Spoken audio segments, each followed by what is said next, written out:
খাগড়াছড়ির মাটিরাঙ্গায় সেনা জোনের অভিযানে ইউপিডিএফ এর একজন কালেক্টরকে আটক করা হয়েছে। আজ শনিবার দুপুরের দিকে গোয়েন্দা তথ্যের ভিত্তিতে মাটিরাঙ্গা সেনা জোনের একটি স্পেশাল টহল দল মাটিরাঙ্গা পৌরসভার রসুলপুর রাবার বাগান নামক এলাকায় বিশেষ এক অভিযানে ইউপিডিএফ এর সহকারী কালেক্টর রিপন ত্রিপুরা নামে একজনকে আটক করেছে। এ সময় রিপন ত্রিপুরার সাথে থাকা একটি ওয়াকিটকি, দুটি মোবাইল ফোন, একটি চাঁদা আদায়ের রসিদ ও নগদ টাকা পাওয়া গেছে।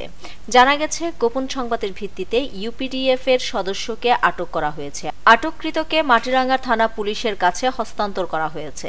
মাটিরাঙ্গা থানার ওসি তহিদুল ইসলাম জানান, আটককৃত থানায় রয়েছে, আইনি ব্যবস্থা নেওয়া হচ্ছে।